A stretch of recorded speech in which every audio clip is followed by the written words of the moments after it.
Chapter 37. Let's see what Molly does. Unfortunately, Molly did what she knew she had to do first. She licked the dog's totally gross wound with her sandpaper tongue. That tickles, giggled Oscar. But still, dog, be still. Molly trying to act like a trained nurse would because her mother was a nurse, and Molly secretly hoped to play a nurse on the TV series about an emergency room in a hospital one day. "Why are you licking me?" Oscar asked, trying hard not to giggle. He was very ticklish. "Because," Molly explained, "saliva contains a tissue factor that helps promote the blood clotting mechanism." "Really?" "Really, my mom's a nurse. Licking a wound is our way of applying disinfectant. So why does your tongue feel like sandpaper?" "It's especially equipped with tiny backward hooks that turn our tongues into excellent grooming brushes. It's why we always look so much better than you guys." "So why would you run away?" "Who says I ran away?" "Me. You weren't here when I woke up after I passed out, which, by the way, happened right after I saved your life. I left because I had to go find medicinal herbs. My mother taught me all about them. For instance, honey. It's a great way to speed up wound healing. I also found some marshmallow root and lavender. I like the way the lavender smells. It's not for your nose, Oscar. It's for your wounds. It can also help fight against infection and reduce pain." Molly applied all the medicinal herbs she'd found and been able to track down in the forest. "I wish I had some peppermint also," she mumbled. "It can help with aches and pains." Oscar didn't say anything. Feeling better but still weak, he was drifting off to sleep. Peppermint could also help cure that dog breath. Molly waved her paw under her nose. "It smells like a cow died in your mouth." "Sorry," mumbled Oscar. Soon he was snoring, then his legs started kicking like he was chasing squirrels in his dreams.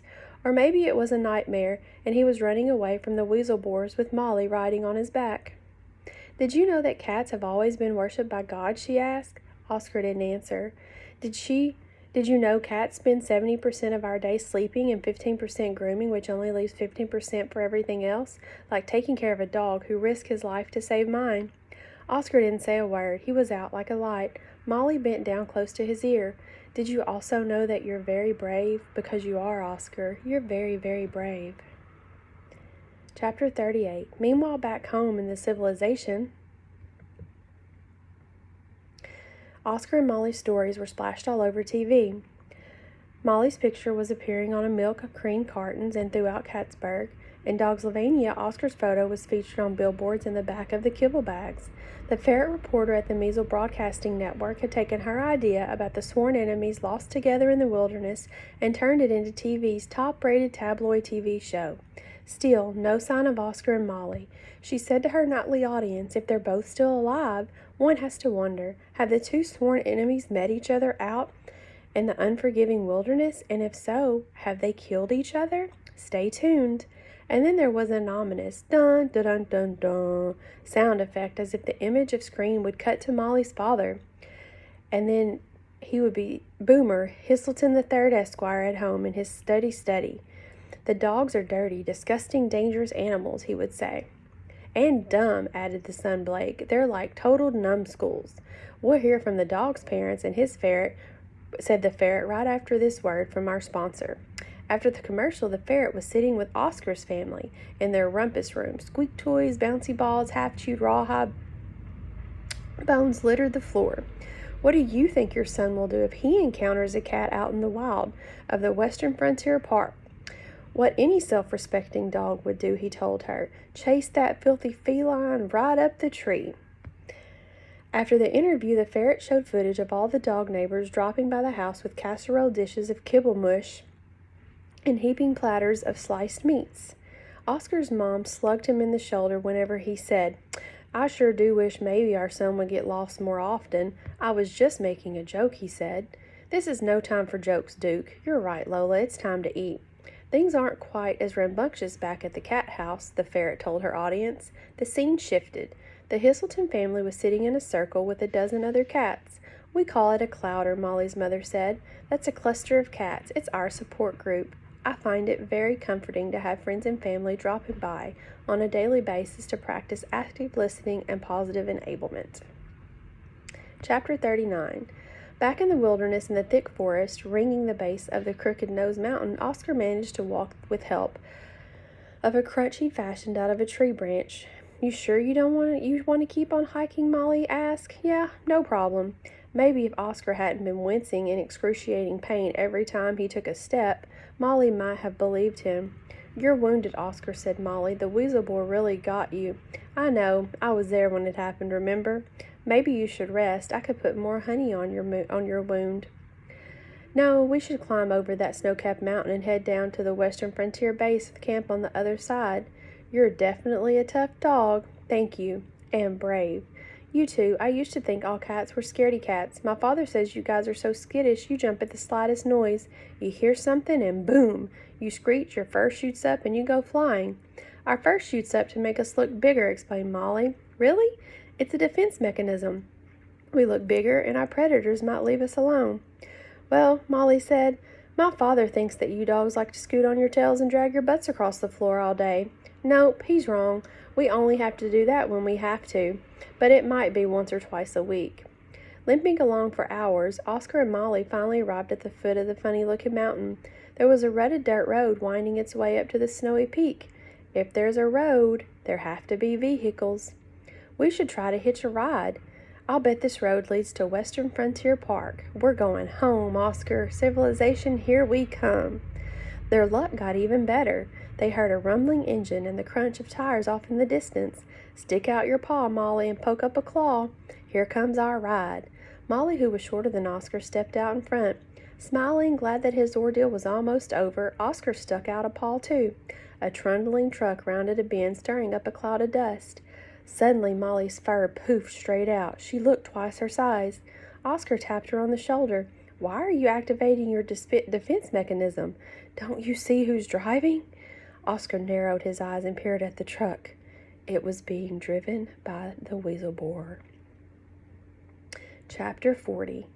For a second, Molly thought about pointing at Oscar and screaming, "He's the one! He's the dog who made your cousin jump off the cliff!" But she knew the minute she did, the truck would shred her to pieces. Then 10 seconds after, it would have shredded Oscar. Besides, they were in this together. "Tuck and roll," she shouted. "Huh?" Her father always said you couldn't teach a dog new tricks. It seemed you couldn't teach a young dog either. "Like this," she said. Oscar imitated her, and the whole way he was yelping, "Ooh, ee, ah!" I guess with the chest wound it hurt. "Do you think he saw us?" "We'll know soon enough." The dusty pickup truck grounded its ears and kept creeping on by. "He didn't see us," whispered Molly. "I have an idea. Did you see any weasel boars riding in the rear cargo bed?" "No, but I was sort of too busy tucking and rolling to see." Oscar thumped his tail. He had an idea. He was excited. "If we hop into the back of the truck, we could ride it to the mountain." "No way, Oscar. It's too risky." "No risk, no reward." "You're injured, which is why I want to hitch a ride. I have one good sprint left in me, Molly. I want to use it creatively. Let's do this thing." "You're crazy." But reluctantly, she climbed on the dog's back. "You know that, right?" "Maybe," said Oscar, "but that means you're crazier, 'cause you're climbing on my back." Molly gripped Oscar's shirt. The dog grunted, clambered out of the ditch, raced up the road behind the truck. The tailgate was bouncing up and down. Every time the weasel boar hit a bump, it went up and down, up and down. "If that thing checks in the rearview mirror, we're toast," said Molly, hanging on for dear life as Oscar kept dashing up the rocky road.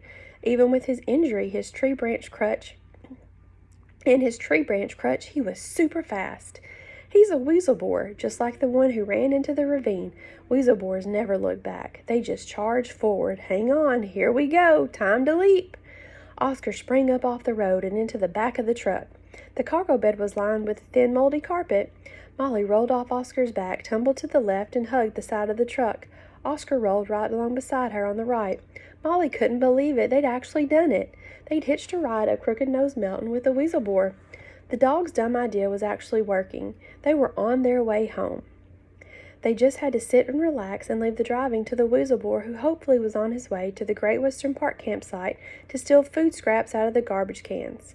They rambled along for a full 10 minutes, which was when their dog did something so dumb. He sat up, scooched his butt along the carpet. "Sorry, I had to."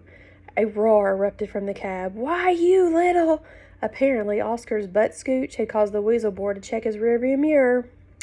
Chapter 41. The snarling weasel boar slammed the truck to a stop. Molly and Oscar tumbled forward and squashed against the window of the weasel boar's cab. The weasel boar whipped around and used its tusks like a battering ram to bash the glass. The window splintered into a rippled vein. Another bash and chunks shards went flying. "My bad," shouted Oscar. "Had an inch, had to scratch." "You had to get us killed," shouted Molly. The truck rocked every time the weasel boar smattered into shattering glass. Terrified, Oscar and Molly scampered around in circles in the back of the truck, not knowing where to flee. "Tuck and roll," suggested Oscar. "He can see us, dummy. If we tuck and roll, he's just going to pounce on us." Oscar looked up. There were birds of prey circling overhead. He figured they were biding their time, waiting to clean up any carcass scraps the weasel boar left behind after it demolished them. There was a loud crash, the tinkle of glass, and an angry snort. The weasel boar was in the truck bed. It lowered its head and charged at Oscar. Oscar dodged the blow. The weasel boar banged into the wooden wall behind him, hard. "Good move," shouted Molly, who was watching Oscar play dodgeball with the weasel boar's tusk from the relative safety of the truck's roof. "Do it again, do it again." Oscar howled and gave a thumbs up. Stumbling slightly across the walk from the mild concussion it had given itself, the weasel boar turned around and charged at Oscar again. This time Oscar leapt up a split second before the monster could headbutt him again. Once again the weasel boar slammed into the wooden wall of the cargo bed. It staggered and swayed and lurched and tottered. It made itself the perfect target. Not for Oscar, but for the big eagle swooping around overhead. A pair dive bombed the truck, snagged the weasel boar by the scruff of its neck with its sharp talons, and together hauled it up, up, and away. "Woohoo!" cried Oscar. "We're still not dead." "It's like my father always says," embarked Molly. "Every predator is some other predator's prey. But I didn't do it on purpose like you did with the bear and the mountain lion," said Oscar. "I just got lucky." "So did I," said Molly, "the day I met you." They slapped their paws together and did a quick little dance to celebrate their latest victory. "So," said Molly, "do you know how to drive a pickup truck?" "Nope, but my father has one. I've seen how he does it. You just have to shift the gears, goose the gas, turn the steering wheel, and yell at the other drivers on the road because they're all idiots. Easy fleasy." "There are no other drivers on this road," said Molly. "It's deserted." "Fine, we'll skip that part. Come on. We're only halfway up the mountain, and it looks like it's snowing like crazy up there. We better hurry before it turns into a blizzard." Chapter 42. Oscar hopped into the pickup truck's driver's seat. Molly climbed into the passenger, and then there they sat. "What exactly are we waiting for?" asked Molly. "For the motor to start." Don't you have to do that?" "No, my father usually does." "Turn the key," said Molly, rolling her eyes. Oscar did. The engine whirred and whined and made all sorts of nasty grinding noises. "You need to take it out of gear first," shouted Molly. "I don't know what that means." Oscar tried sliding the gear shifter knob into reverse. The truck rocketed forward. "No!" shouted Oscar. "We're going the wrong way." "Make it go forward," said Molly. "How?" "I don't know." They argued all the way down the hill until the truck hit a boulder, rolled sideways, and landed upside down in the ditch. The same ditch they had hidden in when they were first seen by the weasel boar truck. Oscar and Molly crawled out of the wreckage. "Oh, that made my cut feel even worse," said Oscar. He looked at the crashed truck. "Guess we're walking again." "Yep," said Molly, "unless, of course, another truck comes along so you can crash it, too." "Are you forgetting that I saved your life?" "When? Just now when you almost killed me?" "I meant early when I took care of that weasel boar." "That wasn't you. That was an eagle." "So, Katt, does your mouth have an off switch?" "Nope, but from what I've seen today, your brain does." About an hour, they finally stopped arguing. Not because they ran out of cat and dog insults, but because they were too tired to speak. For the next hour, they grumbled and growled and hissed at each other. Soon they were too exhausted to do that, and they were both cold and hungry. Very, very hungry. In fact, by the 6th hour of their grueling hike up the mountain, they were hungry and confused enough to eat bark off the trees. "Dog, dumb dog," chirped a chipmunk in a nearby clump of shrubs. "Crazy cat, you two will never make it over the mountain alive." "Chipmunk," Oscar lunged for the striped rodent, but he was so exhausted he tripped over his own crutch and ended up snout down in the mud. The chipmunk cheeped and chipped. "Idiot!" Then it scurried away, flicking its tail. "You two need some serious help," peeped a beautiful silver-gray bird. Molly's whiskers twitted. "I think I'll help myself to you." She tried to pounce, but her legs felt like they were made out of bricks. She'd lost all her slyness, all her stealth, all her springiness. When she landed with a wet splat on the spot where the bird used to be, all that was left was a squishy bed of purple berries. "Gross," she muttered as the berry patch oozed purple juice all over her white fur. Some of the sweet nectar seeped into her mouth. That tastes good. Woohoo! She shouted joyfully. Get over here, Dogg. We're not dead yet. 43. Oscar limped over to where Molly was sitting in a sea of purple and blue mush.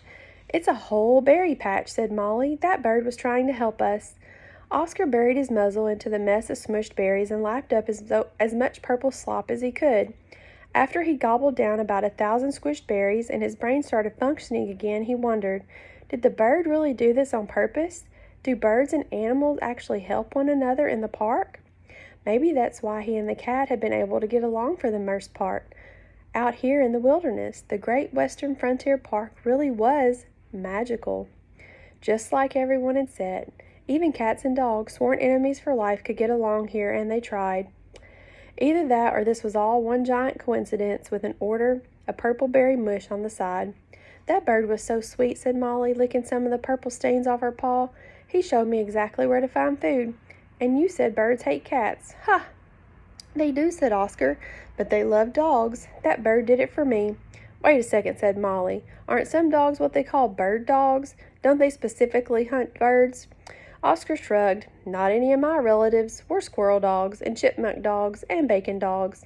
Molly laughed. Oscar did too. Having a full belly made it easy to laugh again. Ready to hike up the hill, Oscar said. Totally, said Molly. We should pack up some of these berries. Oscar nodded eagerly. Definitely, they taste much better than tree bark. The dog and cat continued climbing towards the peak of the Crooked-Nose Mountain. When they reached an elevation where the only trees were evergreens, a light flurry of snow started to swirl around them. As they hiked higher, the snowfall became heavier. Chapter 44. When night fell, Oscar and Molly decided to stop hiking. It's kind of hard to see where we're going in the dark with all this snow. I can't smell much either. The cold and the ice have covered up all of the scents. Well, let's make camp under that big tree, said Molly. There's a nice bed of soft needles around the trunk, and the evergreen branches are like a canopy to keep off the snow. Oscar was able to bang together some rock shards he found in the roadway and spark a campfire. Molly was in charge of fluffing the pine needles and thawing the berries. They huddled around the crackling blaze and shivered together against the still whirling wind and snow. Tomorrow, said Oscar, once we pass over the peak, it'll be downhill, so we'll move faster. Good, said Molly. I can't wait to get home. I've missed so many acting classes. How come you want to be an actress? I like pretending to be characters who aren't really me. Then I can act like someone who isn't my mother and father's daughter. When I'm playing a part in a role, I don't have to do things exactly the way my parents want me to. I can be my own cat. By pretending to be someone else? Exactly. Besides, ever since I was a kitten, everybody's told me I could be a movie star. I've got the looks for it. And the eyes. She batted her sparkling baby blues at Oscar. They're like the sky, he said, only bluer.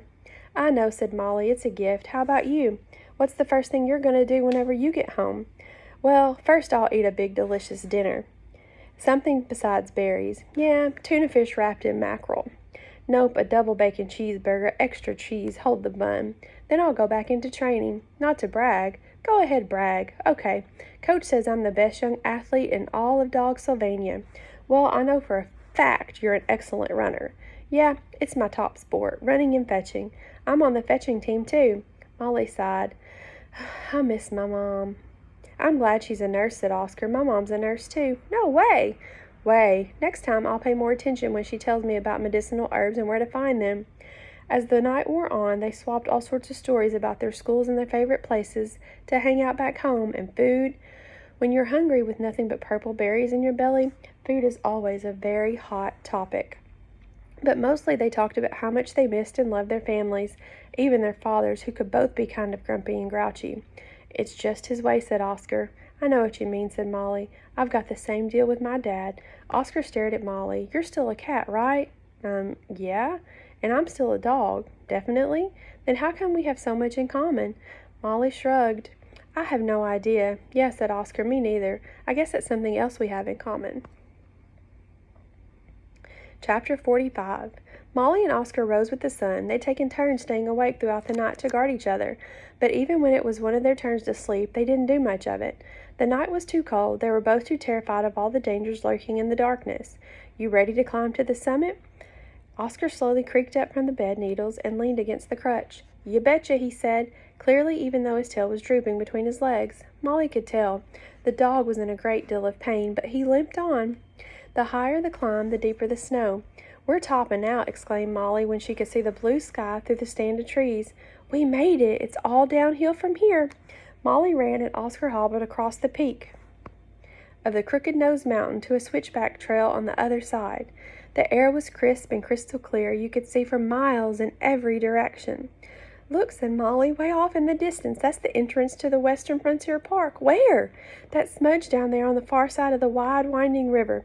I see it," said Oscar, wagging his tail and panting eagerly. "That's the road we took, the highway." They were so high up they could even see the hazy outlines of Kattsburg and Dogg far off in the distance. "Last one down the mountain's a rotten can of sardines," said Molly, ready to run. "Hey," said Oscar with a laugh, hobbling after her. "No fair. I'm still on the injured reserve list here." "Fine. We should sled down." "Great idea," said Oscar.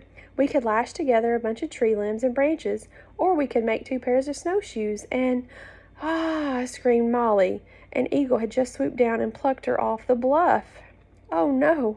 "Help!" screamed Molly as she struggled in midair. Oscar dashed down the trail following the bird and his friend. "Hang on," he shouted. "I can't. The eagle's hanging on to me. I'm hooked in the talons." The eagle swerved sharply, following the curving stone wall lining the road.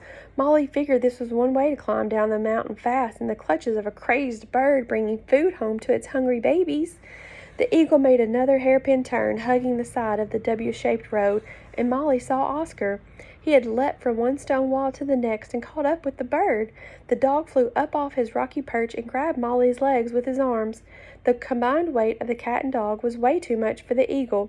It started to lose speed and altitude fast. "Let us go, bird brain," shouted Oscar, sounding a lot like his dad, "or you're going to crash into that rock down there." That's when the eagle let go. Molly and Oscar were falling. "Thanks, Dog," said Molly, as they whizzed toward the jagged rocks on the ground below. "It was nice knowing you." "Likewise," said Oscar, and then they both crashed. Chapter 46. They landed in a soft snowbank 6 inches away from the sharp rocks. "We're still not dead," Oscar shouted. "Woo-hoo!" Molly was hugging him tightly. She wouldn't let go, so Oscar hugged her back.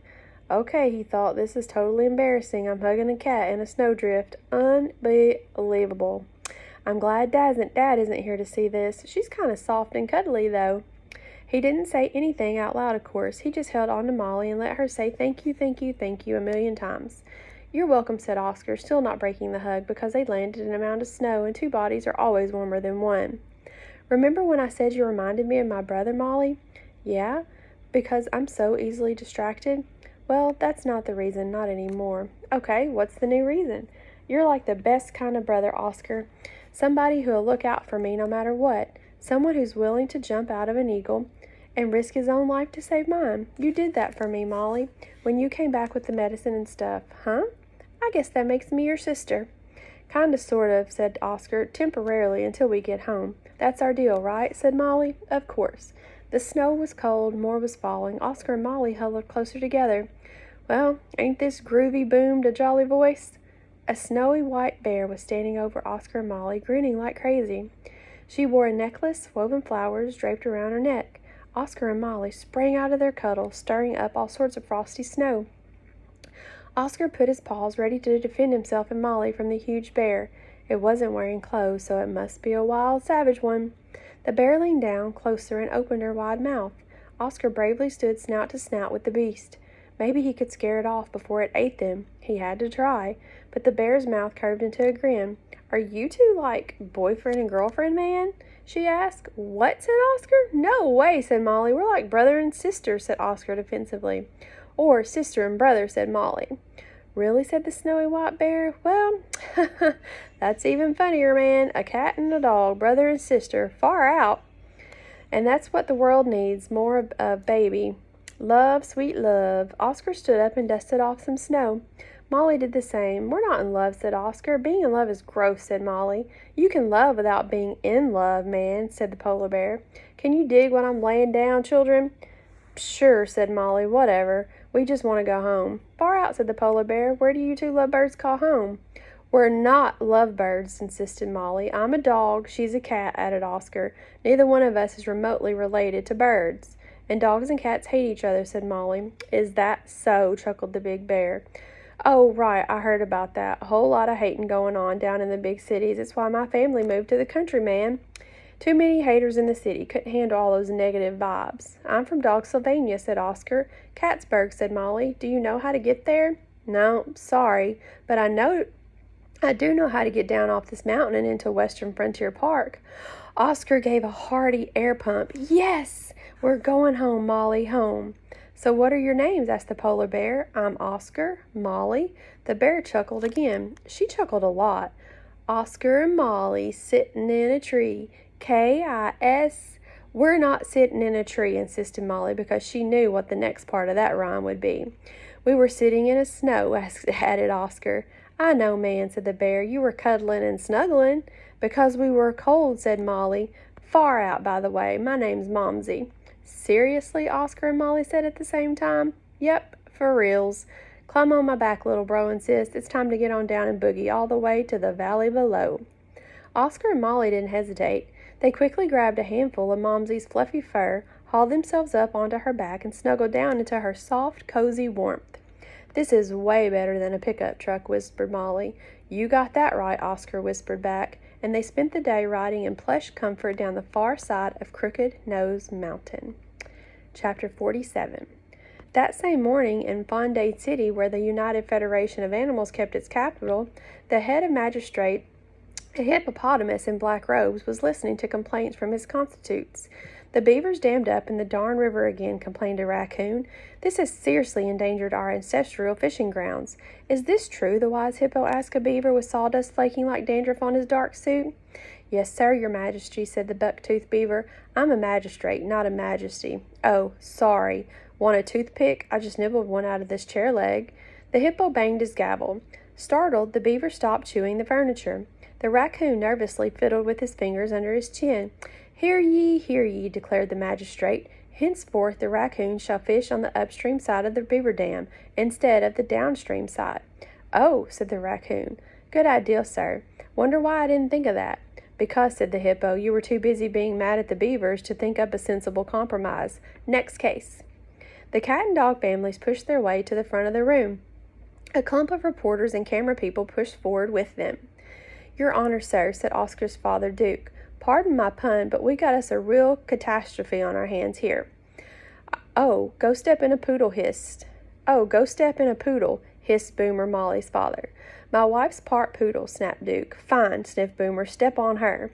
"Why, I oughta—" Oscar's dad balled up his paw into a fist. The hippo hammered his gavel. "Enough! You're family of the 2 missing children, correct?"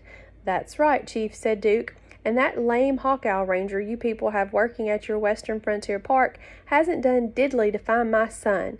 However," added Boomer, "she's done an even worse job of locating my lost daughter." "We need money to continue the search," said the dog. "We have to pull out all the stops and organize the biggest rescue effort we can. Will you give us what we need?" The hippo gave him a stern look. "The rangers are doing all they can to help locate your child." Oscar's father growled. "We need double the helicopters, triple the people to find Oscar." "And what about Molly?" demanded the cat. "Nobody cares about her." "What? How dare you use poop-sniffing excuse for an animal being?" The hippo banged his gavel again. "Order! Order in the court!" "I'll take a tuna burger with a side of salmon fries," shouted Blade. "You see how, totally stupid these cats are," huffed Fifi. The paparazzi, news crews, and freelance photographers who followed the cat and dog families everywhere they went snapped pictures and filmed video clips. The ferret reporter was jumping up and down with glee. She'd have some excellent dog versus cat action footage for tonight's tabloid TV show. The dog and cat families kept hurling insults at each other, throwing punches, and soon teeth and claws were involved. "Good thing I'm a nurse," shouted both of the mothers at some point. The hippo banged his gavel again. Nobody paid attention to him. The dogs and cats were at one another's throats. The fur was flying.